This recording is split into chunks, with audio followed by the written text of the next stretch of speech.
আমি অফিস থেকে বাসায় ফিরছি। বাসায় ফিরে খাওয়া দাওয়া ফ্রেশ হতেছিলাম, ঠিকই একজন ফোন দিল। আজকে তুই কি দেখছস? কি হয়েছে? তাড়াতাড়ি দেখ, তোদের অফিসে নাই।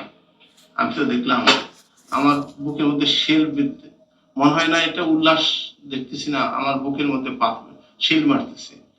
আমার দীর্ঘদিনের কর্মস্থল ভেঙে খান খান করে দিল। মনে হয় যে আমি সকালে ঘুম থেকে উঠে ছুটে আসলাম অফিসে, এসে দিলাম কিছুই নাই। সেই আমার কর্মের স্থান, সে আমার বসার টেবিল, কিছুই নাই। এখন তো আমি ঢুকে দেখি সব শ্মশান, সব এভাবে যে সব শেষ হয়ে যাবে এটা তো ভাবিনি। আমাদের এই দেশের একটা বিরাট পরিবর্তন হওয়া দরকার। এই পরিবর্তনের মধ্য দিয়ে যদি নূতন কিছু আমরা দেখতে পাই, এই অসভ্যতা, এই বর্বরতা, এই নৃশংসতা আর ভালো লাগে না। আমাদের যারা নূতন আসবে, নূতন প্রজন্ম যারা, এইটা আসুক, দেখুক এবং তাদের ভিতরের একটা পরিবর্তন আসুক, না হলে এর থেকে মুক্তি নেই। এটি তো অনেক দিনের স্মৃতি বিজড়িত। এখানেই আমি বিষয়ে মানে মানে কী বলে, বহু বছর কাজ করেছি, বহু বছর এখানে দেখেছি। আমাদের কাজের ভবন ছিল প্রগতি ইন্স্যুরেন্সে, কিন্তু এখানেও প্রথম আলোর যে অংশ ছিল, এখানে হিসাব রক্ষণ বিভাগ ছিল, বিজ্ঞাপন বিভাগ ছিল, চরকি ছিল, এবং প্রতিদিনই উপরে ক্যান্টিন ছিল। তো প্রতিদিনই আসতাম। কিন্তু সেখানে এবং এখানে আমাদের বন্ধুরা, আমাদের সহকর্মীরা কাজ করতেন, এবং তাদের সমস্ত কিছু এইভাবে জ্বালিয়ে দেওয়া। এবং যেখানে জ্ঞানকে যারা সহ্য করতে পারে না, তারা তো সভ্য মানুষ হতে পারে না। আপনার বই কি ক্ষতি করেছে? বই বই তো মানুষের আলো জ্বালায়, জ্ঞান দেয়। সেই বইকে যারা সহ্য করতে পারে না, তারাই এই ঘটনা ঘটিয়েছে। এবং তাদের মানে এখানে এসে কি, এখানে মর্মাহত হওয়া ছাড়া আর কিছু বলার নেই। কারণ তাদের মানে ঘৃণা ঘৃণা করার মতো ভাষা তাদের খুঁজে পাই না। কারণ মানুষ এত নিচে নামতে পারে, এত বর্বর হতে পারে, এটি এখানে এসে আবারও সেটি উপলব্ধি করলাম। হ্যাঁ, এটি আপনি বলেন যে মত, একটা আধুনিক সভ্য সমাজের মূল কথা কি? মানুষ তার মতো চিন্তা করবে, নিজের মতো চিন্তা করবে, এবং সেই চিন্তাটা প্রকাশ করবে। এই চিন্তা যারা করতে দিতে চায় না, যারা মত প্রকাশ করতে দিতে চায় না, অন্যের মত রুদ্ধ করতে চায়, তারাই এই ঘটনা ঘটিয়েছে। এটা তো বর্বরতা। আপনি এখানে একটা ভবন, সেই ভবনে পত্রিকা অফিস, সেই ভবনে আপনি লাইব্রেরি, সেই ভবনে, আর সেটি পুড়িয়ে দিয়েছে।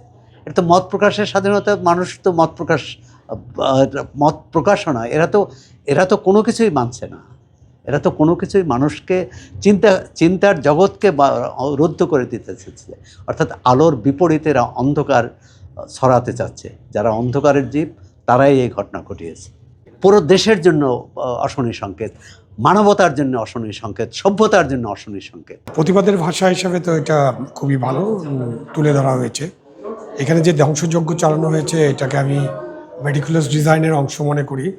কারণ আপনি যে দেখেন, একতলা থেকে চারতলা পর্যন্ত প্রত্যেকটা ফ্লোরে ফ্লোরে হামলা করে সব পুড়িয়ে দেওয়া হয়েছে।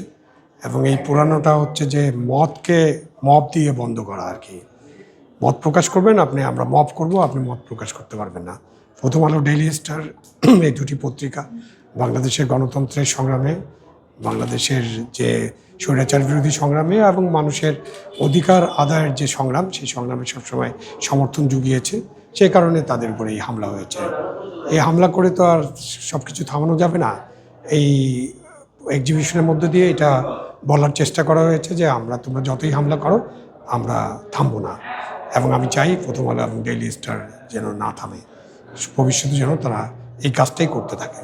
এটা তো অবশ্যই একটা অশনি সংকেত। গণমাধ্যম সবসময় তো একটা তোপের মুখে থাকে। গণমাধ্যম মানেই তো হলো একটা রিস্কি বিজনেস। আপনি মত প্রকাশ করবেন, আপনি ন্যায় কথা তুলে ধরবেন, আপনি সত্য প্রকাশ করবেন, এটা কেউ পছন্দ করবে না। সুতরাং এটা একটা অশনি সংকেত। বাট এর মধ্য দিয়ে আমাদের শেখার বিষয় হলো যে আমরা সবাই ঐক্যবদ্ধ থাকব। জাতি হিসেবে আমাদের ঐক্যবদ্ধ থাকতে হবে, যাতে মত প্রকাশের স্বাধীনতা কোনোভাবেই কেউ বিঘ্নিত করতে না পারে।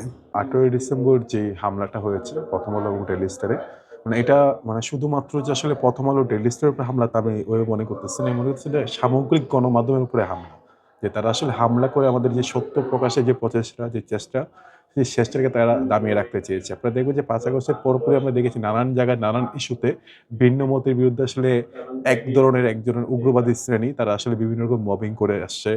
তারা মব করে আসলে তাদের যেই মত সেই মত চাপিয়ে দেওয়ার চেষ্টা করত। তারই আসলে একটা সর্বোচ্চ মানে হামলার জায়গা হিসেবে দেখতেছি যে ১৮ তারিখে সেই হামলাটা। যে 'প্রথম আলো' এবং ডেইলি স্টারের মতো ১ম সারির পত্রিকা অফিস সম্পূর্ণভাবে জ্বালিয়ে দেওয়া। তো মানে ধরেন ওই দিনটা আসলে আমি একজন কর্মী হিসাবে যখন আমি দেখতেছি যে আমার প্রতিষ্ঠান, যে প্রতিষ্ঠানে আমি কাজ করি, যে প্রতিষ্ঠানে আমি থাকি, যেখান থেকে আমি আমার সত্য প্রকাশ করার প্রেরণা পাই, সেই জায়গায় আমার চোখের সামনে জ্বলতেছে। এর এক ধরনের আসলে আমার কাছে এক ধরনের হতাশা, এক ধরনের ক্ষোভ, এক ধরনের রাগ। তো সেই জায়গা থেকে আমরা দেখবেন যে আমরা ঠিক একদিন পরেই আবার আমরা প্রকাশ করেছি। তো আমাদের যে ব্যাপারটা, তোমরা যতই হামলা করো, যতই কিছু করো, আমরা আসলে তার বিপরীতে সত্য প্রকাশ করবই। সত্যই আসলে আমাদের সাহস। তো সেই সাহস নিয়ে আমরা এগিয়ে যাব। তারই অংশ হিসেবে 'প্রথম আলোর' তরফ থেকে এরকম শিল্পায়োজন, যেই ধ্বংসস্তূপ আপনারা দেখেছেন, তারা যে ধ্বংসলীলা চালিয়েছিল, সেখান থেকে আসলে আমরা নতুন করে কোনো ধ্বংস চাই না। ধ্বংস থেকে আমরা সৃষ্টি করতে চাই। আমরা সত্য প্রকাশ করতে চাই। সত্যের সাহসে আমরা এগিয়ে যেতে চাই। তারই একটা বার্তা আপনারা দেখবেন যে এই প্রতিষ্ঠানের নাম রাখা হয়েছে আলো। যে অন্ধকার পেরিয়ে আসলে আমরা আলোর দিকে ধাবিত হতে চাই। আসলে আমরা এখানে অ্যাকচুয়ালি দেখতে এসেছি যে মানে যেহেতু একটা আমরা এটাও তো কখনো হয়নি যে একটা পুরা বিল্ডিং থেকে একটা এক্সিবিশন করা হচ্ছে এভাবে। তো আমরা আসলে অনেক আগ্রহ নিয়ে দেখতে এসেছিলাম যে আসলে এটা কীরকমভাবে প্রদর্শনী করা হচ্ছে, এবং আমরা এসে দেখে আমরা কি বলবো মানে খুবই অবাক লাগছে যে এইভাবেও একটা এক্সিবিশন করা যায়। সবসময় তো আমরা শিল্পকলাতে যে এক্সিবিশনগুলো দেখতাম আর্ট অ্যান্ড সব কিছু নিয়ে, বাট এইভাবে জিনিসটা আসলে খুবই অন্যরকম এবং মনে হচ্ছে অনেক স্মৃতি জড়ানো। মানে এটাই প্রথম আলো যে হামলা হয়েছে এটা আসলে আমরা এক্সপেক্টেড করিনি, এবং এখন যে অবস্থা দেখছি মানে বলতে গেলে এটা তো একটা এক্সিবিশনের মতো শো করা হয়েছে। এখন কেউ এক্সপেক্টও করেনি যে প্রথম আলো এই পুরো এক বিল্ডিংটা দিয়ে এত সুন্দর করে এক্সিবিশন করবে, এবং প্রতিটা জিনিস এত মানে মানে প্রতিটা জিনিসের সাথে মনে হচ্ছে স্মৃতি জড়ানো। তো মানে এটা আসলে খুব দুঃখজনক ছিল যে প্রথম আলো অফিসটা পুড়িয়ে দেওয়া হয়েছে, এবং মানে আসলে আমরা অনেক দুঃখ প্রকাশ করছি এটা নিয়ে।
আর এই প্রদর্শনীটা ফলে আমাদের একটা ধরনের আমরা যেটা বলি যে একটা নৈকট্য ওরাও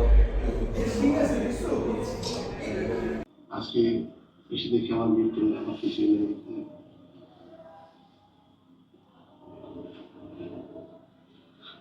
এটাই আমাদের বিশ্বাস, এটাই আমাদের শক্তি, এটাই আমাদের অনুপ্রেরণা। আজ মানুষের স্বপ্নের জায়গা আসে, সেটাকে কিভাবে বলি, আর সেই শান্তির জায়গাটা সব এই অবস্থা।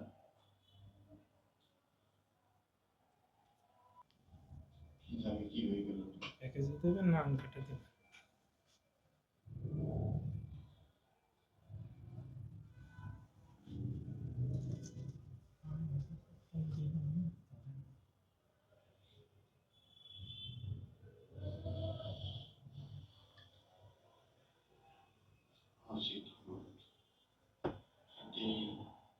মনিটরটা নেই। জায়গায় স্থান আছে।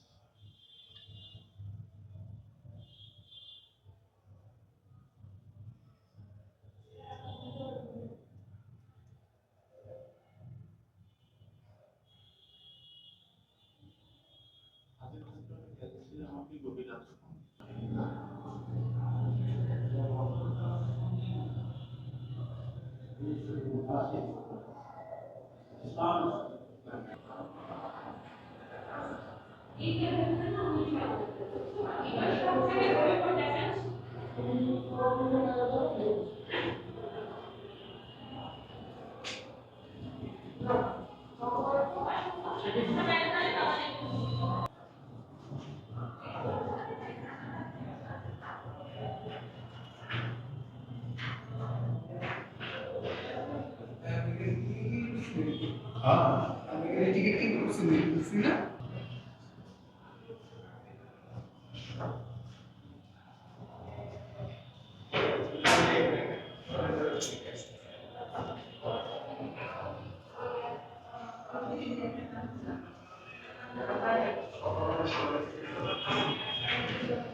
ভাষা একটা চমৎকার।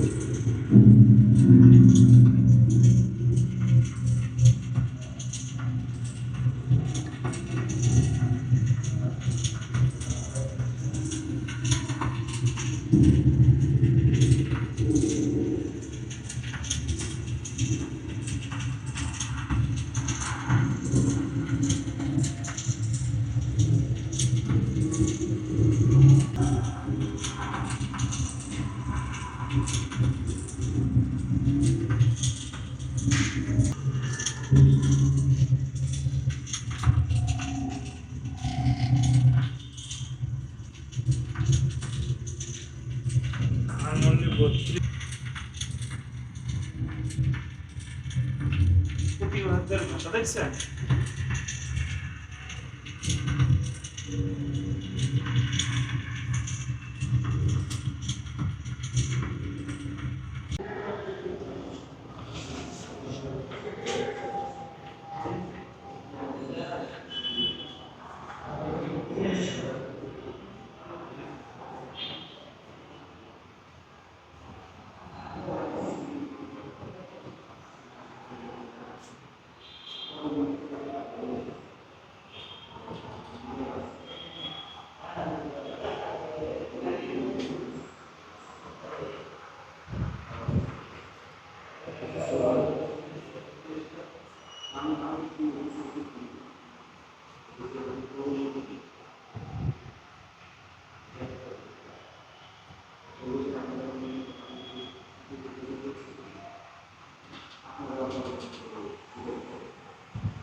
ওনার সাথে কিন্তু ইয়ে আছে, তত্ত্বাবধায়ক সরকারের মানে সাবেক কয়টা বলতে পারবো না, কিন্তু উনি একটা ভিডিও আমি দেখছি।